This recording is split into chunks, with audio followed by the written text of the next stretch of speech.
Welcome. In this video, I'm going to quickly go through and make another chart for academics, and I'm going to show you how to save this chart so you can get back to it into the My Stuff category. All right, simply I'm going to go in and make my chart. Pause the video if I'm going too fast. You can pause the video if you'd like.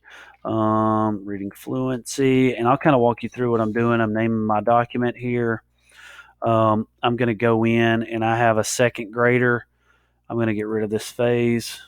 Yes, I want to delete the phase. Don't have a new one yet, so I'm going to create one. And we're going to say that it's going to start when we get back in January on the 5th, and it's going to go through all the way to the end of January, and it's going to be Fluency.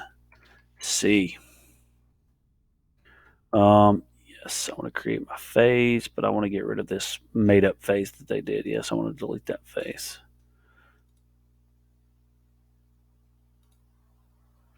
All right, and then it gives you a warning or whatever. So I'm going to go in, hey, what's the goal? I want to create a goal, and I want this student to be at 35 words per minute. Black line is going to be my color. Boom. Oh, value, I'm sorry. Value, the goal is 35, so 35, I apologize, and it's just going to be Fluency.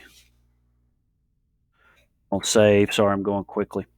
So you can see that right here is my Fluency. I could even do my phase if I want to change that phase, and I want it to be the, let's say we did repeated reading. I could call it that phase. So you can see that we started a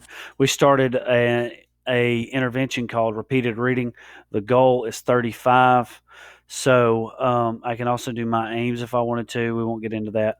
And I'm just going to do one series, and it's just going to be, this is going to be my January series. It's going to be in red. So in January, I'm just going to start inserting my, hey, I read 20 on this day. Don't have to do any comments. Add another day. Read 20, 22. Maybe I skipped a couple of days. That's more than a couple of days. Let's say I skipped a couple of days because the student was out. They came back, and all of a sudden, man, they're reading like 35. I'm doing really good. So you can see that I'm making this progress. So it simply just graphs it for me. Now, you can also add it to different series. You can add whatever you want. Just for sake of time in the video, you can see where I've put my phase, which, hey, that's the intervention that I did. And then you can see the goal that I put in. I want them to hit this aim line. This is like their aim line in Dibbles, if you're familiar with Dibbles.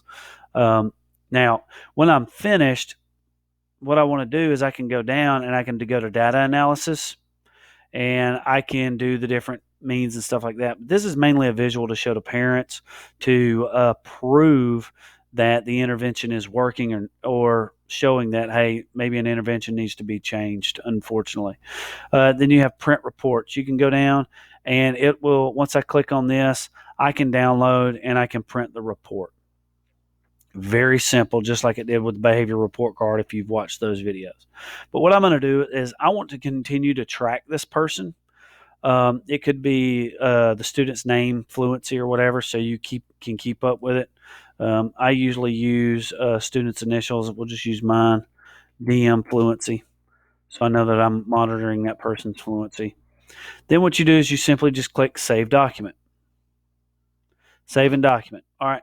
Now once I get out of it, if I want to go to My Stuff, it'll say, hey, do you want to leave the page?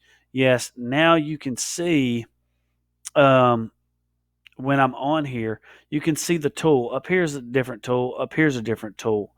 And then down here, you can see where my DMA reading fluencies come up. So now what I can do is, anytime I need it, I just go, I click on it, leave the page,